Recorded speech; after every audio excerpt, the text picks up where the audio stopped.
The reason I decided, I just said, fuck it, I got to do it was after, I don't know, 2 weeks of watching videos online of like how to Right. get over your ex, blah, blah, blah, and just like going to bed, staying up, thinking about it.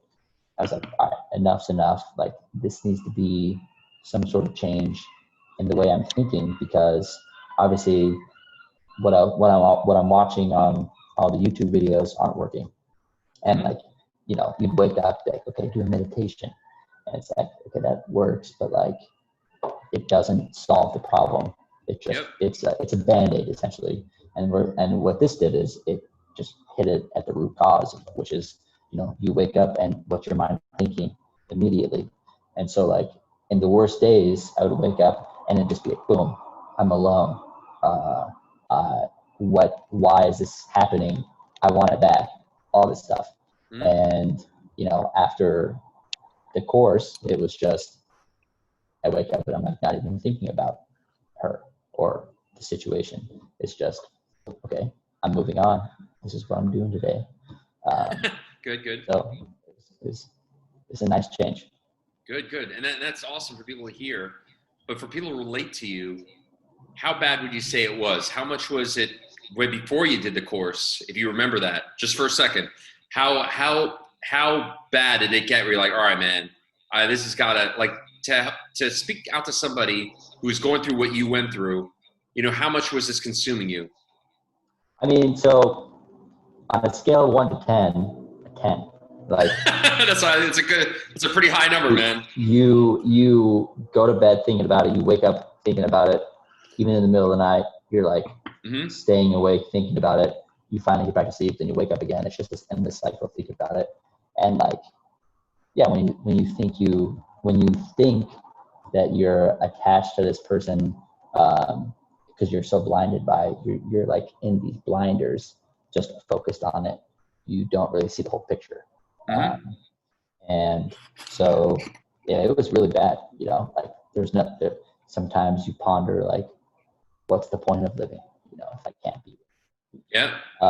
Which is sad to say now, because I'm like, why was I thinking like that? That's so crazy. I was so into it, and like you didn't have to dwell on it as much, because really the only reason I was sad was because I was making myself sad. Or you didn't know, or you didn't know how to make yourself happy. You didn't have that skill. Well, exactly. Yeah, I didn't have the skill how to do it before. Either one you can choose. Yeah. Okay. So back when you were in the midst of it, did you say to yourself, dude, this is my last fucking weeks, months, or who fucking knows? Did it almost feel like you didn't know when an end would potentially be? Yeah. So, I mean, that's pretty much the reason I don't know if you remember our first call, but I was like, how much is it? And you're like, oh, it's X amount. And I was like, oof. And I sat there. I was like, I don't think I'm going to do this. And then at some point it clicked. I was like, you know what? This is time to put this to an end. And so I just said, all right, let's charge the card. Let's get this over with. I'm ready to, make the change. Yeah, it's interesting. Several distinct moments from our time together just stick out. And I really did. And I get a lot of these.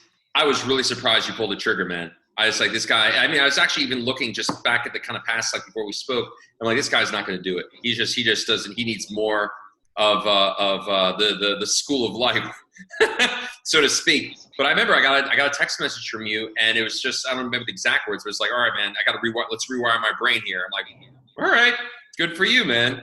And yeah, we went on from there. You and I had some really key conversations that I know at the time were, and this is really great. It's great. I mean, you look like you're doing great now, man. You look clear. It's almost like you probably, if you watch yourself, you probably wouldn't even recognize yourself. But with that said, you remember, I'm sure, first week or two is not the easiest. I always tell people before they start this program, don't think it's some fucking magic trick.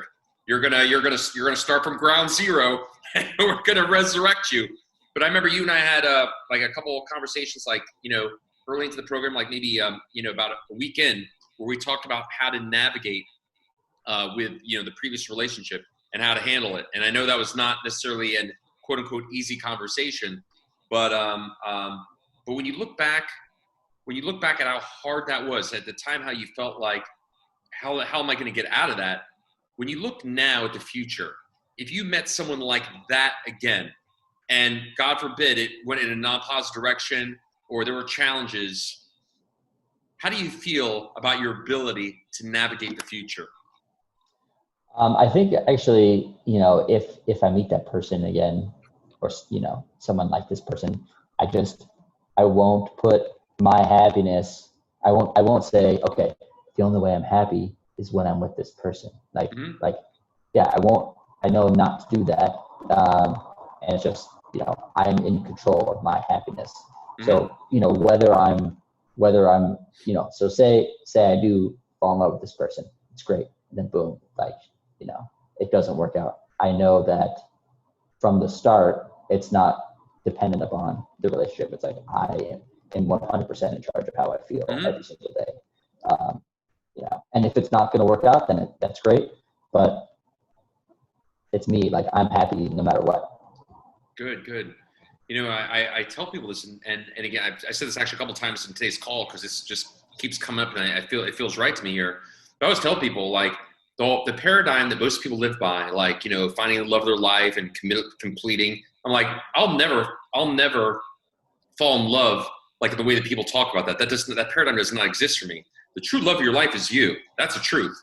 That you're your own true love of your life. And when you take care of yourself first, the irony is you are a better partner. You're a better father, partner, business owner, work, whatever it is you do fucking better. You have more energy, you have more zest, you have more passion.